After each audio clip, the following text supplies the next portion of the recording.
Hello again! We just set sail from the west coast of Antigua up north towards Barbuda, which is its sister island. It's about a 35 nautical mile sail, so it's only a day sail away.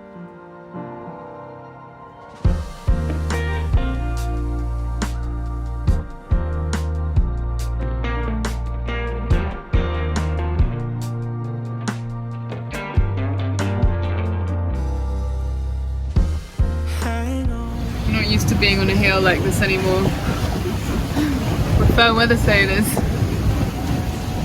Woo! We both took sea sickness tablets before we left because we kind of knew that we wouldn't maybe feel so good underway.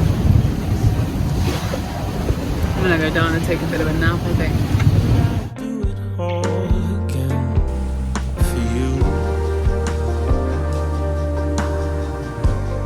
Still think about you every day.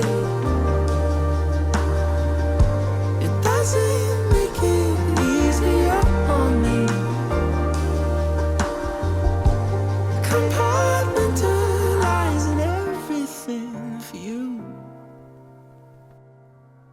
For you. This beach is never ending. It's crazy. We made our way to the western part of the island, which is essentially an 11-mile long beach. We had plenty of options for places to anchor, so we picked a spot and dropped the hook in our new backyard.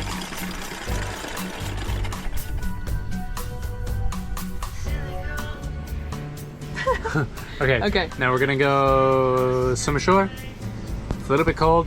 It's gonna be okay. We brought a towel with us. We're gonna go walk down a part of this beach. That's the plan. I was born ready. They thought it was weird when I came out with a mask and snorkel on.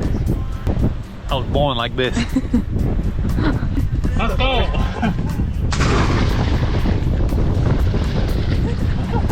You're such a weirdo.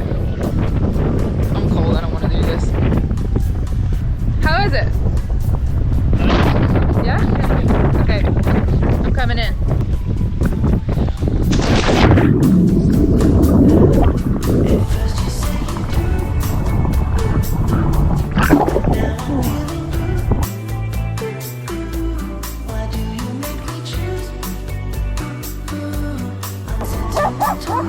What you doing?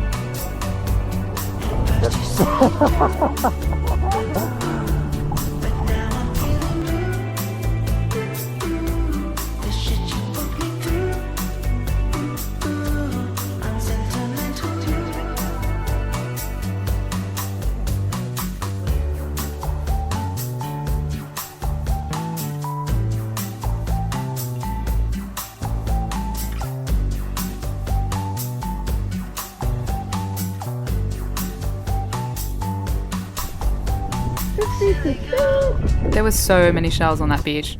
I have a bit of an obsession with shells, so it was hard to pull me away, but I found a few more to add to my collection. Oh my god,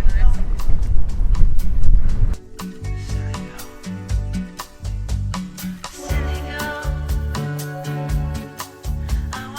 nice. That was such a nice evening. We were swimming back and we had Navika in front of us, just in front of the sun setting behind it. And then the sun did set and the colours have just become even nicer. It's just hues of pink, blue and purple. It's unreal. So we were just about to do some yoga on deck. We just started pouring it down.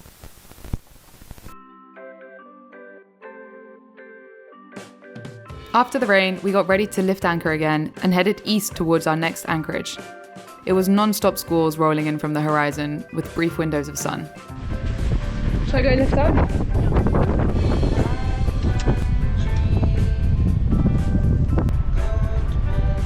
Can I have some ribs?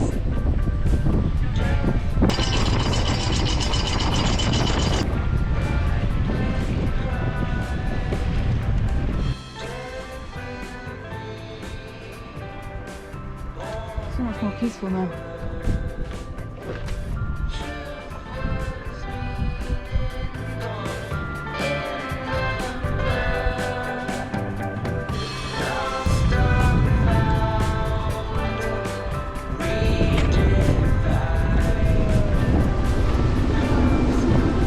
picked up to about 27 knots there. Whoa. We're going straight into a squall, right? Yeah, pretty much.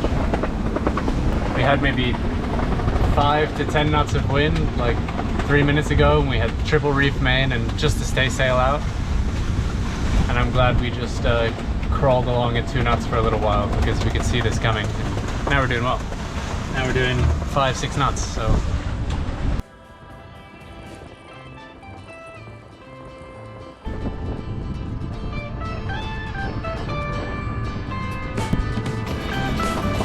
Oh wow, it's a bit wet.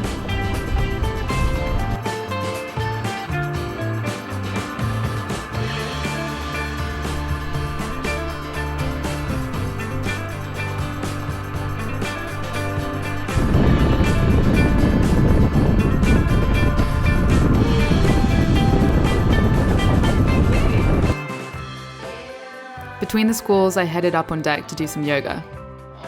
Yoga on anchor isn't always the easiest. I found a pretty good spot for it up on the coach roof, but when there's a lot of wind, it makes things challenging.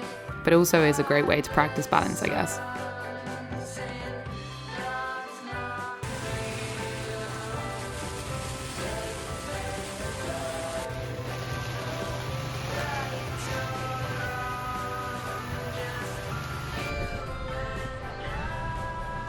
One thing about Barbuda is that you barely get any internet up here, so it's pretty remote. We'd been hearing the water pump turning on occasionally for no reason, which usually means there's a leak somewhere.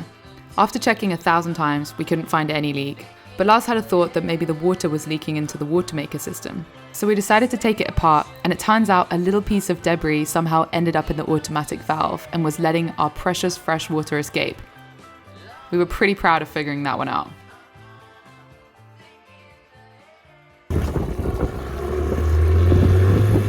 We then headed into shore, except when we got there, we realised we'd forgotten the sunscreen. So I swam back to the boat to get it. Thanks for doing that. No worries. Woo! Got the fins for the way back. Good job. It was kind of tiring on the way. Was it pretty far? Yeah, it's pretty far. It doesn't look it, does it? No. We checked out the only bar on the beach called Shakakai. It's a great little spot where we quickly became regulars. One of the coolest and weirdest things about this beach is that there are wild horses and donkeys roaming around everywhere.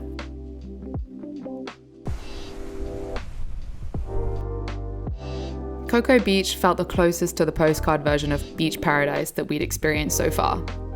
The sand is so white and the water so turquoise. The sky seems to be a continuous shade of pink or orange, and the whole scene has a dreamlike feel to it.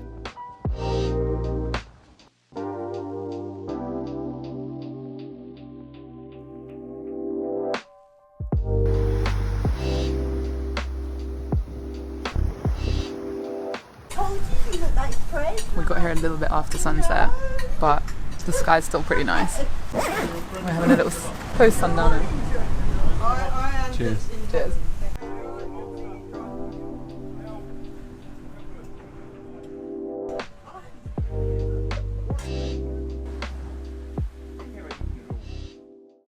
Today is an exciting day because we are having lobster.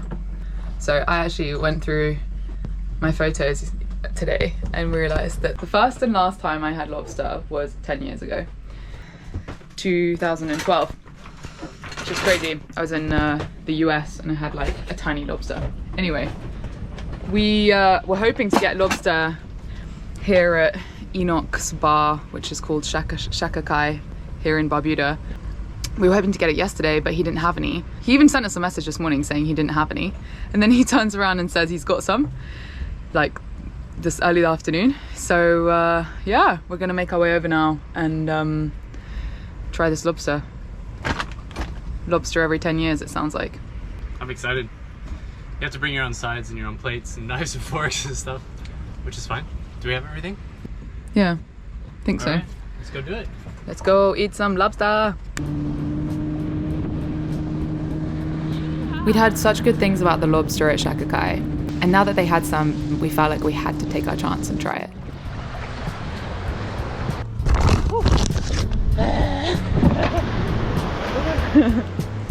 Good work.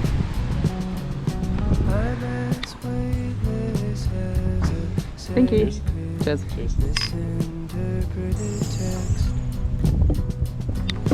Holding great ideas hidden nightly by the side of believers' beds.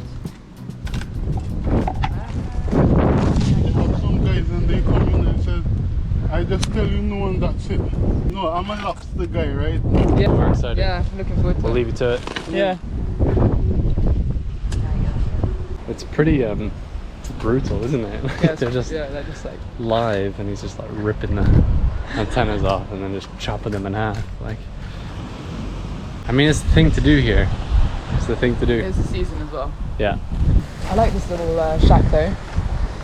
It's really chilled. Yeah, it's cool, isn't it? Out here, you're just a guess.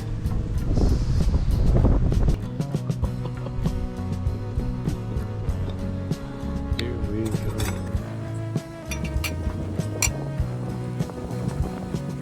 That lobster did not disappoint. It was so fresh and we had so much. We even had some leftovers to take home with us.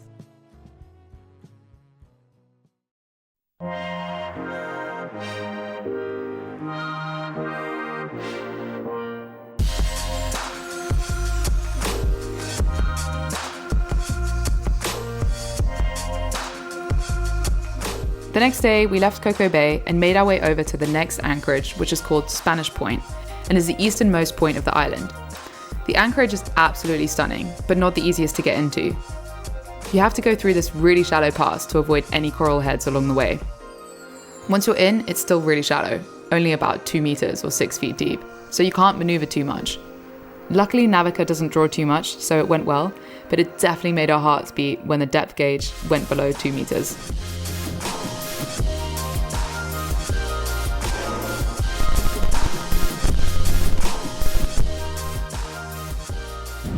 Pretty beautiful around here, and the water is clear. So we're gonna go for a swim and check it out. See what we can see.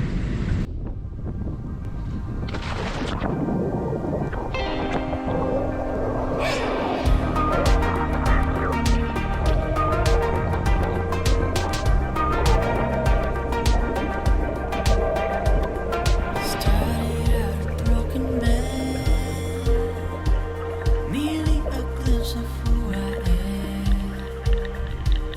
Can't bear the way the faces be. Your presence changes everything. Although the water was crystal clear, the reefs did not look in great shape. Hurricane Irma had completely destroyed the island in 2017, and this included its reefs, which you can tell got hit pretty hard. It looks like life is starting to return, but you can tell that a lot of the big coral was killed.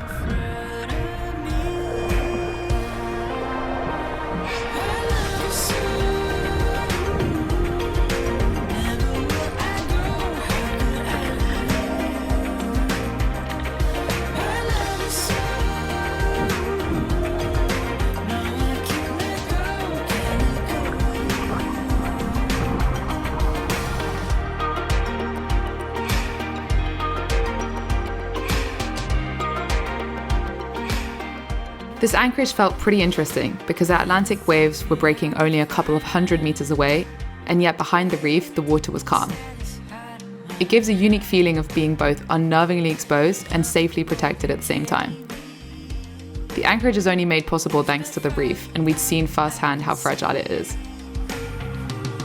Stare into your eyes, stare into mine. Tell me what you really need. Thank you for watching this video. We hope you enjoyed it. If you're new here, then hit subscribe. It really helps us out a lot. Join us next time as we have a rough ride back down to Antigua. We attempt a narrow passage in heavy weather. We find another stunning anchorage and check out Green Island before getting ready to set sail for Guadeloupe.